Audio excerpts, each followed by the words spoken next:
Today we will be covering lesson 17-3 on the elimination method. We will split this lesson into 4 separate sections. Example A, question 1, example B, and question 2. Let's start by looking at our learning targets. Use the elimination method to solve a system of linear equations. So we are going to be using elimination method, and we are going to be solving a system of linear equations. Number 2, write a system of linear equations to model a situation. So we are writing a system of linear equations. We are modeling a situation. On the previous slide, you should have seen 2 pieces of information. Elimination is another algebraic method that may be used to solve a system of equations. 2 equations can be combined to yield a third equation that is also true. The elimination method creates like terms that add to 0. Math terms. The elimination method, also called the linear combination method, for solving a system of linear equations involves eliminating one variable.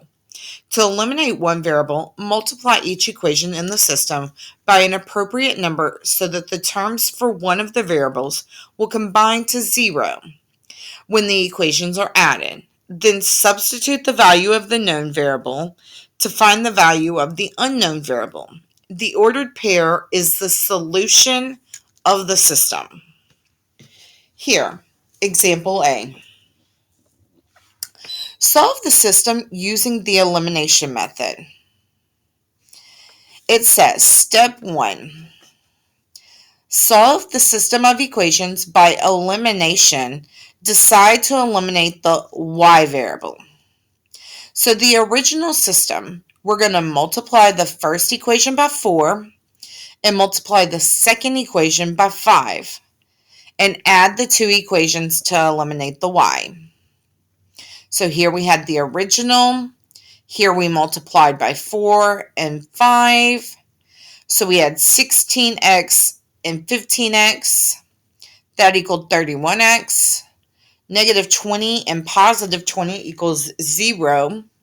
And 120 plus 35 is 155.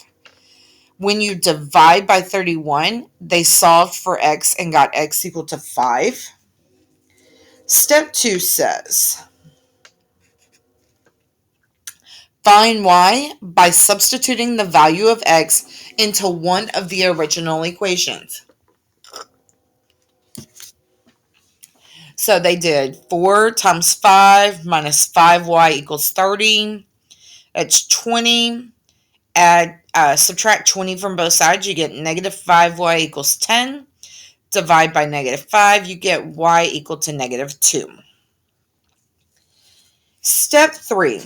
Always check your solution. They used the number in the first equation, so they substituted into the second equation. So they did 3 times 5, which was my x value, and 4 times negative 2, which is my y value, and we're trying to check to see if this equals 7. So notice they got this question mark in the middle. We're not sure. We're trying to make sure. We're going to take a look at A and B at the bottom together. I'm going to write these off to the side because they do get pretty lengthy here. So we have 3x minus 2y equals negative 21. And we have 2x plus 5y equals 5. Now, you can choose to eliminate whichever variable you want. I always go with the variable that already has opposite signs because we know that one's going to need to be positive and the other needs to be negative in order for the 2 values to equal 0. So I see my y values have opposite signs already. So I got 2 here and 5 here. Well, if I multiply the entire first equation by 5, and I multiply the entire second equation by 2, that's going to give me 10 y's here, both one negative, one positive. So let's work through that. We've got 15x minus 10y equals negative 105. Here we're going to have 4x plus 10y equals 10. Now we are adding these two equations together. 15 plus 4 is 9, so I have 9x. Negative 10 plus positive 10 cancels out. And negative 105 plus 10 is going to equal negative 95.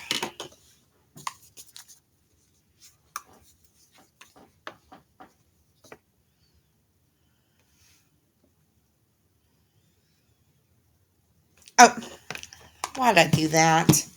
Look at what I did back here. 15 plus 4 is 19, not 9. So x, we're going to divide by 19 on both sides. X will equal negative 5. Because the negative divided by positive is negative. 95 divided by 19 is 5. That's my x value.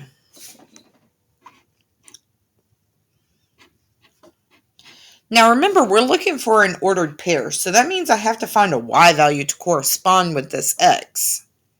So I'm going to go back to one of my two original equations and plug this in. So I'm going to do 3 times negative 5 minus 2y equals negative 21.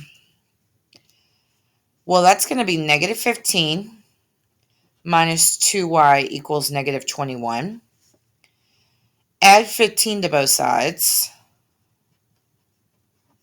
We get negative 2y equals negative 6. Next, we divide by negative 2. Y equals positive 3. That was step 2. Step 3 says plug that back into the equation. So I'm going to use the second equation. Remember that my x is negative 5 and my y is 3. And we're trying to see if this equals 5. That's the goal. Well, 2 times negative 5 is negative 10. 5 times 3 is 15. Still trying to see if this is equal to 5. And negative 10 plus 5 does indeed equal 5. So this solution works. All right, let's take a look at B. Going to write B starting here. Just by looking at this, I have opposite signs on those y's, so I'm going to start there. I want to eliminate my y's, so I'm going to multiply this one by 3 and this one by 5 because I'm looking at those coefficients. But whenever I do that, I multiply the entire equation.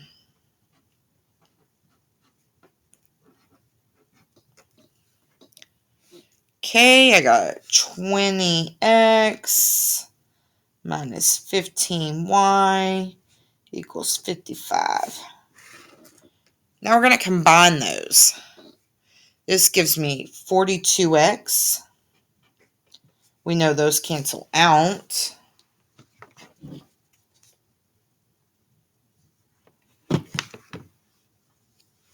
$27 plus 55 is going to be 82. And there I did it again. That's actually 41. divide by 41, x equals 2. So I got my x value. Don't forget, I got to find my y value. Plug it into one of my original equations. I always go to my first one. So we're going to do 7 times 2 plus 5y equals 9. That's 14 plus 5y equal to 9. Subtract 14, we got 5y equals negative 5. Divide by 5, y equals negative 1.